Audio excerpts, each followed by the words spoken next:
looks like the camera automatically came up with the title for this video. But anyways, you could call this a Christmas present. I got it, goodness only knows how long ago. That was last weekend, I think.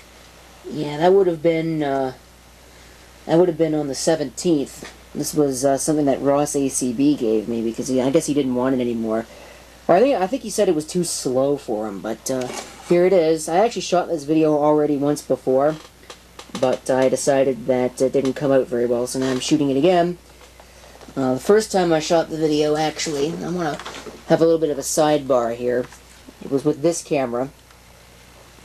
And I know, people are probably going to be saying, well, why aren't you using the HD camera in this video? Well, you see, it's no secret that I had used Ross ACB's, what was that thing? Sony HDR CX190, and this is a CX240. And after using the CX190, my opinion of this camera did not improve. In fact, it just got worse. And what's even worse is that this camera seems to every once in a while be producing corrupted video files, so I'm trying to use it as little as I possibly can because nobody wants to deal with corrupted video files. And so I'll use these VHS cameras because they don't actually produce corrupted video, and, well, they kind of do if the tape is messed up, but the corrupted video is just going to be, you know, like a little bit of video distortion. It's not going to be so bad that it makes my video editor over here crash. But anyways, here's a little bit of a sidebar that's not really important to the video. This is an HP 2000. It's not a DV 2000 and it's not a Pavilion 2000. Although I think you could call it a Pavilion 2000. I don't really know. But it's here. And it's a little bit stiff on the hinges. I'm going to probably need two hands to open this. Yes, two hands is definitely a benefit.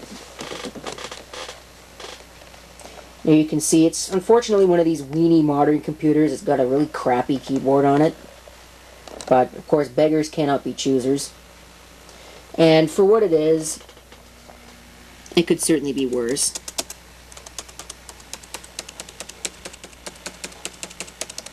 I'd still rather have a real keyboard, though. But anyways, ignoring that, it's actually got an AMD APU in it. What is it? AMD E350, I believe, at 1.6 gigahertz or something like that. With Radeon, what is it? I think it was, if I remember it correctly, it was Radeon HD 6310 compatible graphics. There's the power supply connector, rather large. I think HP was fond of those. There's your charge light.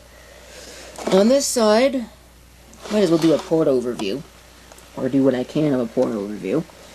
You've got an SD card slot. There are two more LEDs over there. I know one of them is for hard drive activity. I haven't figured out what the other one is. You've got the headphone and microphone, probably not in that order. You've got the no, that's a USB port, then the Ethernet. Outtake for the fan, and VGA. On this side, we've got optical drive, two more USB ports, Kensington lock, and obviously port for power. I don't believe this has anything else on it, nothing on the back or anything like that. Nope, nothing on the back. So, I guess the only thing left to do now, it's got 5 gigs of RAM installed in it, which is an odd number, a very odd number in fact. But that was what it has. It's got one 4 gig and one 1 gig. It's got a 160 gigabyte hard drive installed in it, and it is running the Windows 10 operating system, even though I don't like Windows 10. I'm going to give it a chance.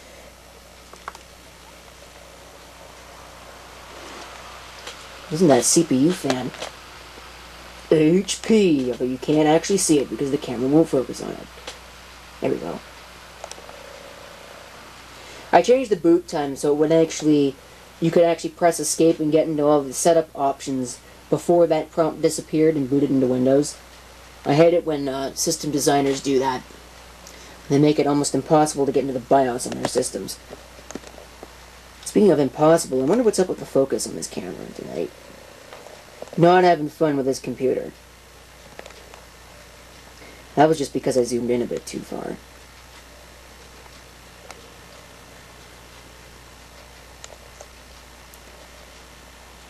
Well, he was right. It's definitely not the fastest thing in the world to boot up.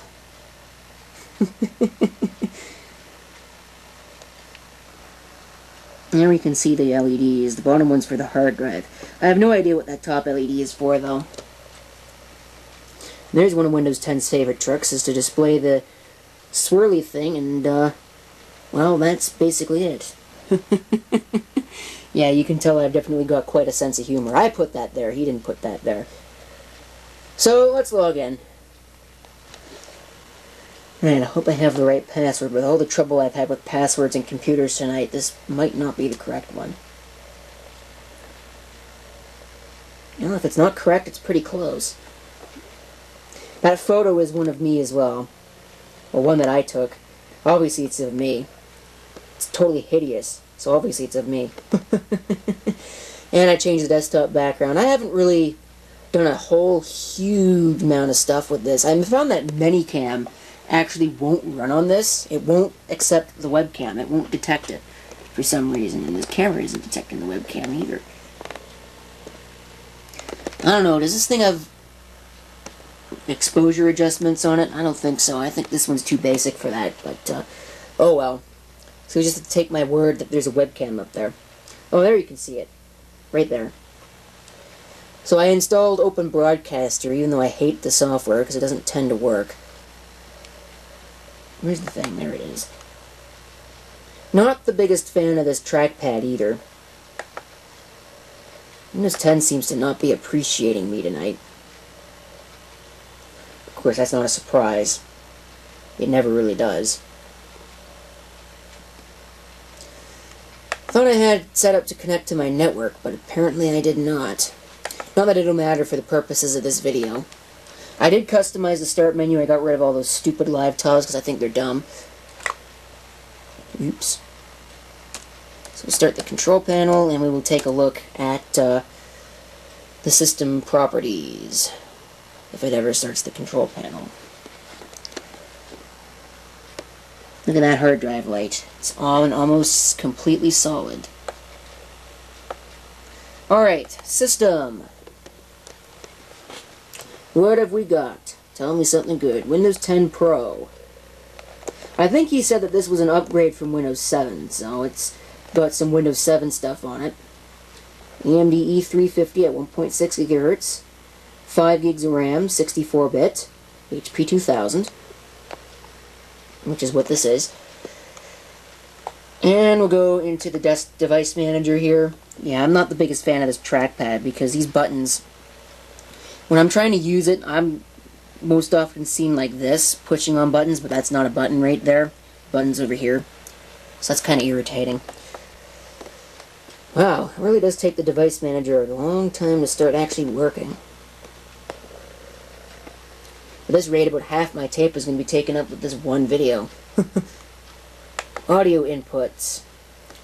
Realtek HD audio. There's the Hitachi hard drive. Yep, HD 6310. I might have said 6410, but it's 6310. HCI. Dual-core CPU, E350. And I think that's pretty much all that I need to say about this. So, there you have it. Thank you for watching. If you have any comments, feel free to leave them down below. And, wow, it really did take core temp a long time to start. This is CP666, signing off. I hope to see you next time. Till then.